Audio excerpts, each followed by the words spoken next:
Hey, everybody, diving into the world of Microsoft Teams phone and voice communications today with a true expert and innovator in the field. Stephen from Ziro, how are you? Doing well, Evan. I've been waiting a long time to have this session with you, so super excited. Thanks for having me. As am I, and many of us go back many years, decades even, to Microsoft's evolution in voice communications, back to Link and all kinds of things, OCS and beyond. And our friends at Microsoft are great. They can make things a little complicated from time to time. So maybe talk about your journey at Zero and what's the big idea? Yeah, so we started our journey about 14 years ago. Myself and some of my colleagues worked at Cisco for many years. We saw some opportunities to offer service that was missing. There was some real significant gaps where customers had a hard time getting the service they needed, they wanted, especially when they needed it. So we jumped in to offer service. And then over time, our business evolved from core consulting services to managed services. And then we started to get into the software business where we built tools and automation to really eliminate any of the day-to-day mundane non-value add tasks that customers have to go through to manage their phone systems. What changed for us, though, was really when cloud became more mainstream and we needed a solution that made sense for our customers. One also where we could add value because simply to resale, a device for the sake of it, there's no extra value that we're bringing to the table. So we tried to work things through with Cisco, and while today they've got a really solid solution, at that time they were going through like 4 leadership changes in 5 years, and so the portfolio was struggling. And so we decided, hey, we're going to bet on the market as opposed to one individual horse, so to speak. So we tried out really all of the top UCaaS players. And while again, there's a lot of great technology, we felt that when we were bringing, larger mid-market enterprise opportunities to the table, it seemed like the challenges and things that we were going through was almost like the first time we were going through them with some of these major players. So that gave us some concern. And then we started working with Microsoft. And what the cool thing was about Microsoft was this was really a platform that is so open to be developed and add your value add. It was the perfect fit for us. One, enterprises were asking and wanted this technology because they already bought into the platform and they wanted to see how else they could take advantage of it. And two, aside from the licensing component, Microsoft really is a true partner organization. They really depend on their partners to add value add. And I didn't understand that when I was coming from the more engineering world. But now that I kind of crossed that chasm into the IT world, it's really a different beast. And so it's kind of table stakes or almost par for the course, if you will. Sorry with all the cliches today. For a Microsoft partner to develop, enhance the product, the user experience, etc.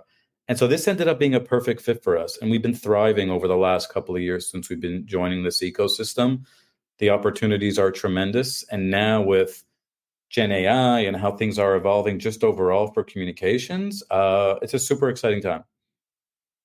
It is, and I think post-pandemic, Microsoft sort of won the lion's share of market share in this space. Congratulations to Microsoft.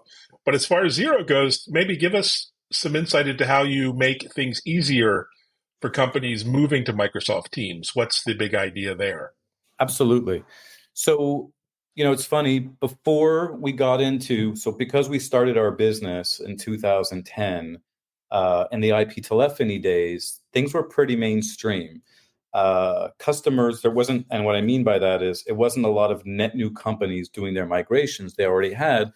So it was very operationally focused. And so the services and tools that we built were to help our customers when they were in that day two, in that operational phase of their life cycle journey with the technology. Now that we're in the Microsoft business, and because of the timing where everybody's migrating off on-prem and into the cloud, we found ourselves really selling new systems and being involved in migrations again. So once we started to get into it really hardcore and deep, we started to identify all these areas where there's challenges to get a customer off one legacy system and into the new one. And so what we've developed is a platform that pretty much automates the vast majority of the migration process, from gathering data from an existing system, which is extremely painful. And Evan, like telephony is probably one of the few areas where you can get away with not documenting or writing anything down. And so inevitably you go to a customer and you're like, okay, so what do you want to do? Tell me about your system. And you have like 30, 40 questions you want to answer. And unfairly, like the customer doesn't have this information at their fingertips. It's painful and strenuous to go find this stuff. It's like giving them a massive homework assignment. So for example, we've built out some tools where we can grab all that information instantaneously from their system, leave all that work out of the customer, and immediately start having a data-driven conversation. And through there, once we have the data, we're able to organize it in the right fashion. So then we can migrate customers really almost automatically and without ease. And so the result that we're delivering for customers is probably saving them 80% of the time that it would take with a traditional provider to migrate them. We get them there in 80% less of the time, or I could say, 1/5 of the time, whichever side of the coin you want to use. And so the what that means for the customer is their time to value and their ROI is huge. And then they're starting leveraging the technology so they can take advantage of all the other benefits of why they're putting that in there, whether it's improved customer experience, getting more insights and inferences on the data, making it easier for a customer, saving cost. All of those aspects come through. And it's all through solving these customer problems along the migration journey so they get to where they want to be instantaneously. And I'll just add one more thing. What's interesting, and one of the insights that we've kind of uncovered here is the challenges around migration in our space, and this is probably the case for most technologies, but I'll just focus on what we know about, is they're not technology challenges, they're data challenges. And so when we started to use that lens and approach to what we're doing and just figured, okay, we need this data and we got to get this data into this way so we could do this action, well, that started to click. And now we've really been able to take it through the whole process. I'll give you one more example. Think about porting. And for the audience, porting your number, think about, when it used to be hard to take, move, carriers because they kept your number and you were kind of stuck with them. Then things opened up and you can pretty much take your number wherever you want to go. Well, it's the same concept in the enterprise telephony world. And if anybody who's done porting, everybody's got a porting nightmare story where you wake up in cold sweats and really have had a bad experience. But the challenge isn't just because the losing telco doesn't want to give out that number. They certainly don't make it easy, but they've got a very specific process that you have to follow. And if there's one mistake out of hundreds or thousands of numbers, well, you go right back to the beginning and have to start again. But once you understand that and know how to get the right data in the right way, things go really smoothly. And there's just another example of taking, focusing on the data and the approach here as opposed to the tech has really allowed us to make a big difference, automate most of the process, and then things are just really easy. So a lot of cool stuff happening in the space. Well, easy would be nice. And a lot of businesses are reluctant to even consider migration or start it. Why, if things aren't broke, why fix them? The kind of mantra in telephony. So how do you think about helping businesses decide if migration is even worth the time and effort? So there's a couple of ways. First, let's leave like the idea of making a phone call on the side for a sec, because that's nothing new and exciting. What we're really trying to do is figure out what a customer's core objective here is. Just overall, what's the strategy around communication? What are they looking to improve? Where are the challenges that we're having? We really start there. And then that in and of itself, let's just say a customer is looking to really improve customer experience or employee experience for that matter. They want to get more insights, inferences on these conversations that are going on, because like the most valuable and richest conversations, they're happening on the phone. They're not happening on text. Text is tactical. It's super efficient, gets a lot of stuff done. But when we got to resolve an issue, we got to pick up the phone and talk it out. So if the customer's objective is how can I mine and understand what's happening there from, let's say, a Gen AI copilot perspective or whatnot, getting the last mile of probably the richest, most important data into that tenant so it can be mined for a customer is huge. And that in and of itself, Evan, could be a good enough reason why a customer wants to migrate their phone system and get it in, because it's part of a bigger picture or bigger strategy. The other one that comes up often is cost savings. And as, again, cliche as it is, and everybody says, I could save you money and I could save you money, there are massive savings to be had when migrating your phone system, even still today in 24, which is unbelievable. I know, but it's true because I see it all the time. Just give you an example. We're working with a large major city in the US, in the southern states, and that's all I will say. When the business case was done to move off a traditional telco onto Microsoft Teams calling, they were going to save, I think it was $2 million a month, just because of how ridiculous their phone system costs were. We're working with another organization who's more in the manufacturing and distribution of certain items that you will find at Home Depot. And we were introduced to this account because we're working with their parent. And so this is a subsidiary. They needed to move their phone system. They wanted to move to Teams. We sent them a proposal. And we were almost about to go through with the transaction. And the customer called me. And he's like, I just want to go over this one more time to make sure I have it right. So my salesperson hat was like, oh no, like there's a problem. They're going to try and negotiate with me and whatnot. What it came down to was we cut his bill by 80% on phone. Wow. And he just needed to make sure that the numbers were real because he couldn't believe it. Now, I'm not telling you every case is that drastic, sure, but I would tell you on 85, 90% of the opportunities we work on, there are significant savings going on. And they're all bundled in, whether it's a portion of licensing, the telco piece, some of the third-party applications that are tied to this system, even usage. So part of the data that we're able to derive right off the bat, when I kind of briefly went over kind of those assessment things that we're able to do, we're able to quickly ascertain who is actually using the phone and isn't. And I'll tell you that, on average these days, we're seeing that probably 25%, a little bit plus, of a user community hasn't picked up the phone, made a phone call, or received a phone call in 3 months. Cool. Now, we're not judging if that's good or bad. We're just judging the reality. But what that does translate into is once a customer has visibility and awareness what's going on, well, then they can make the right decisions. It's very easily to take cost out of the business that way also. So cost savings is probably the second biggest thing as why they would do.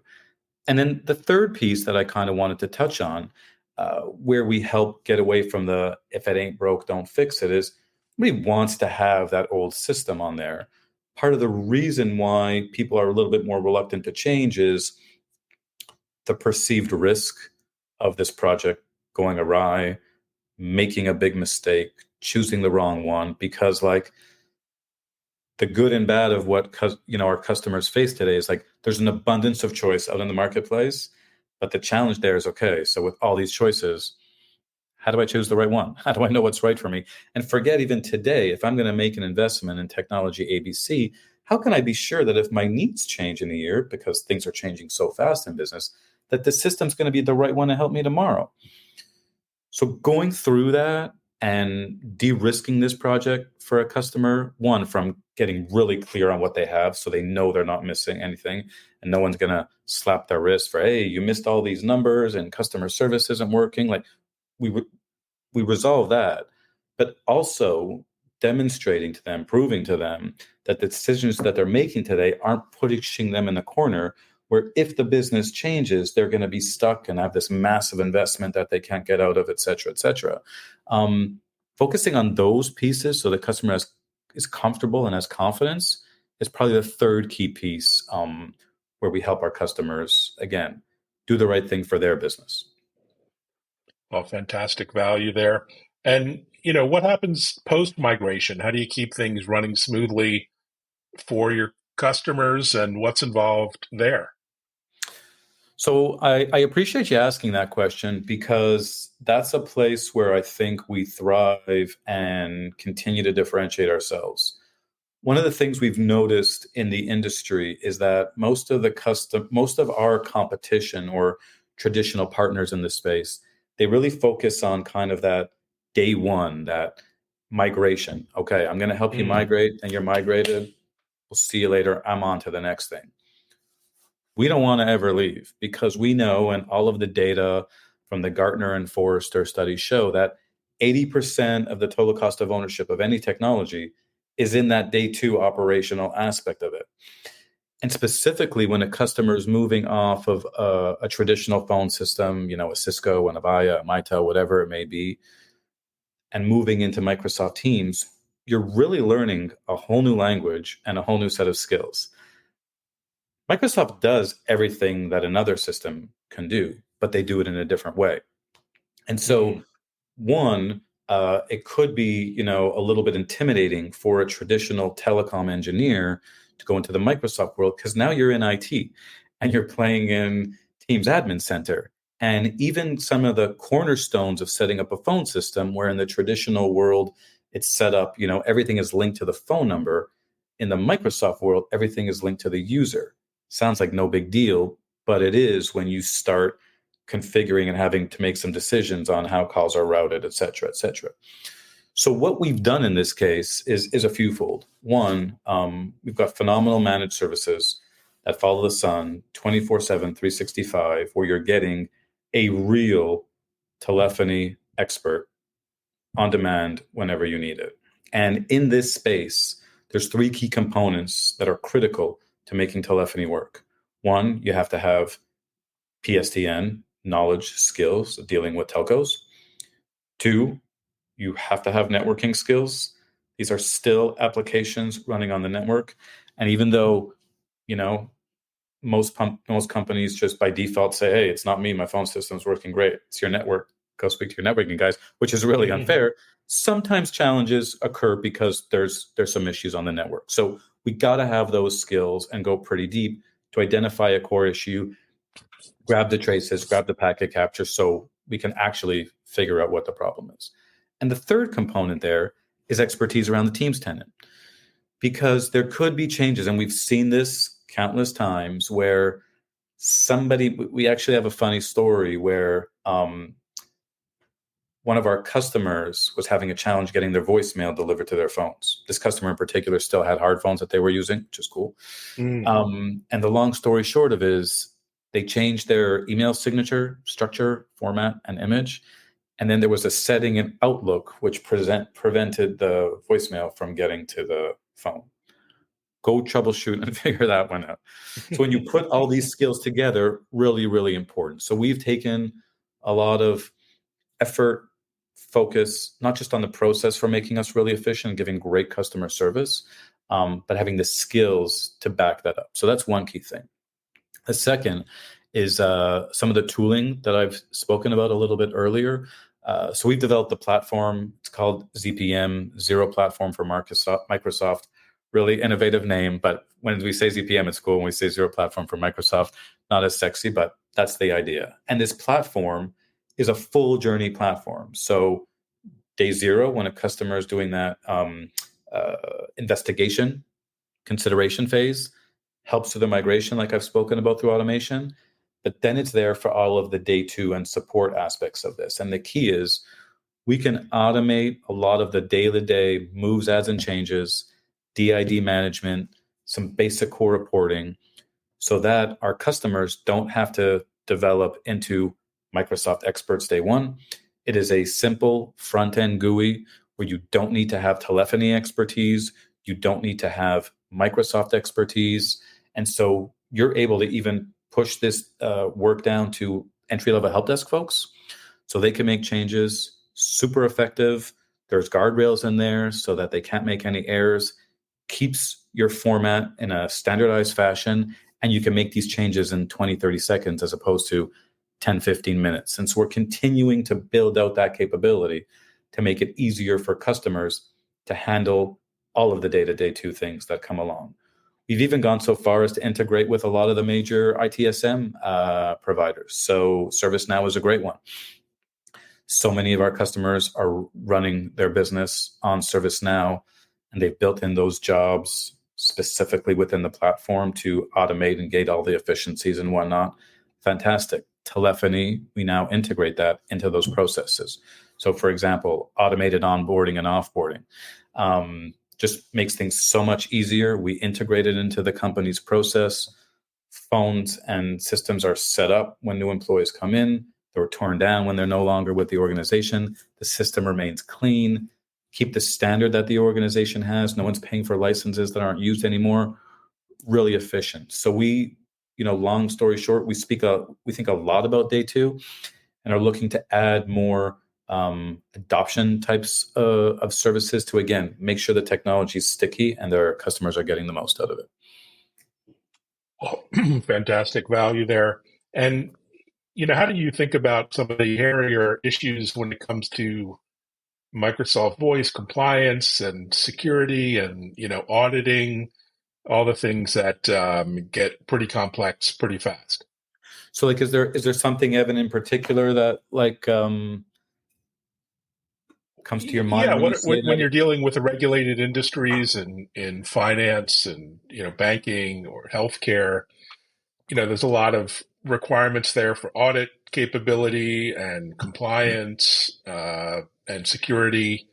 How do you think about those? Are they part of kind of your offer in some way? So, for us, I think those are really core and table stakes when we show up on the telephony side. Especially when I think about 911, for example. And so in the US, there's Ray Baum's Act, Carey's Law, that is really just the standard to set up a phone system. And so, in fact, what we see happening now with our migrations is most customers are still non-compliant fully to the letter of the law, which is like, Oh, wow. it's not just enough to disclose, the building that you're in. Like, we got to know the floor and the area because God forbid there's an emergency. Got to make sure that people can find you. Just saying you're in this massive building, seconds matter. It's not enough. So in fact, with the technology inherent and built into Teams, it's allowing customers to become more compliant, and compliance here in this case, it's really safe or the right thing to do for any employee who's, God forbid, in an emergency situation. So it's really good. Where I think of things that kind of you brought up, like let's say certain industries have certain standards. So those, from a compliance perspective, I think there's really no issue. Where those come into play more is on the functionality side of things. So, for example, let's say in the financial services, specifically in brokers, those ring down phones. Microsoft at the core, the solution doesn't deliver the capability or as well as maybe a traditional one could. So we would supplement with some third-party applications or tools wherever that stuff is necessary. So there we pay more attention to just defining the calling requirements and more of the SLA of the service as opposed to a compliance thing. Because from a compliance perspective, we don't really run into much. Where things can come into play from compliance is just to make sure us as a telco provider, we comply with whatever countries, the equivalent of the FCC laws are and whatnot for taxes and reporting. But Microsoft really has this stuff down packed. They've got their calling plans offer where they spend, a ton of time making sure they're compliant. We do with our telco capabilities when we're offering services globally to customers. But what we make sure to do, and this is, again, part of the flexibility that we bring to the table for customers, is we're quite flexible on telco PSTN. So you could use ours. You can bring your own carrier. You can have a mix depending on where your locations are. We want to make this stuff easy, simple, the right cost. And so we just look to package up whatever the right solution is for the customer and level of service globally. And then we'll do all the support work and take the responsibility for making sure it's up and running 24/7. So we think about these things where it's applicable, but it's not something that comes into play. It's more of a, how do we ensure we are meeting the customer's service requirements, SLAs they need, depending on some of those more higher impact industries like healthcare, financial services, like you mentioned. Fantastic. So you seem to have worked through almost all these issues.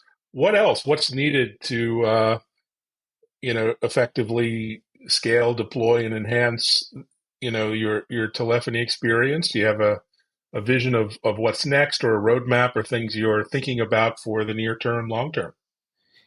Absolutely. So a couple of things. One, we're starting to think about verticalizing more and more of our offerings to have them that much more tailored to specific industries. We've seen that throughout the years, we've kind of gravitated to a couple of specific ones. And so this year in particular, you're going to see a lot more focus around healthcare, education, financial services for us as an organization. We're not neglecting others. We've just seen in those particular ones, there is still high demand and need for phone. It's a critical part of the business process for those industries. And so how do we serve them better, speak their language more, and adapt to some of their more realities with some adjustments to our products and services? So you're going to see some of that. This wouldn't be a Microsoft call if we didn't talk about Copilot and Gen AI. So I'm going to do it. This stuff is real, as you know, and I've seen you had many conversations on this. Microsoft is, if there's an expression to say all in to the exponent 10, that's what they're in on Copilot this year. And it's exciting for us being in the communication space because, like I kind of alluded to before, or mentioned before, phone is this critical element where your most valuable data is sitting in, and people don't think about it like that. People think about phone as like, I don't really care about my phone anymore. However, it's what's happening on that phone. That data needs to get into the tenant so that Copilot can start learning it and be mined. And when you think about that 95% of the world is still on copper, according to, superstar analysts like Jay McBain, who keeps, sharing that information, there's a massive opportunity to integrate that within the tenant and then start mining it for inferences, for sentiment, to identify, which employees are engaged, which employees are super productive, what's happening on the customer service side. There's a massive shift that's starting. It's in its infancy around just the whole contact center business that's going to be turned upside down and do a 180 with regards to this technology. So you're going to see us playing more and more in there. And it's not to be an AI Copilot player just for the sake of it. We're going to stay within the domain of communications, but harnessing that voice, meeting, chat data and leveraging it to improve service, both internally and externally, that's a place that we feel that we can make a big impact on. So really exciting times ahead. And September 5th, it's going to be an exciting year. It is indeed. Speaking of which, as you get out into the marketplace, there are lots of meetings and events and get-togethers. What's on your radar for the next few months? So I'm probably not going to be home for the next couple of months. I looked at my calendar for October, and it's kind of scary. My wife and kids are going to hopefully not hate me, or have to make it up to them. So I'm going to a bunch of channel events. Vince Menzione's got a phenomenal event in Dallas at the end of October. That's super excited about. We're going to be at Ignite/Inspire in November. There's a bunch of Microsoft community events that we plan on attending, and some partner events in Louisville and Atlanta. So lots of exciting things that I'm really pumped up about. There's the Cavell event October 1st that I'll be on a panel and speaking at as well, along with the Cloud Communication Association's event the next day. So there's a lot of cool stuff going on this fall, and excited to be a part of it, share, and contribute to the community. It's a great one. Absolutely. Well, you're contributing so much, onwards and upwards with the mission, and good luck in the busy event season this fall. Thanks so much for joining, Stephen. Much appreciated. Thanks, Evan. It was great. Hope to speak to you soon. And thanks, everyone, for watching, listening, and until next time. Thanks. Take care.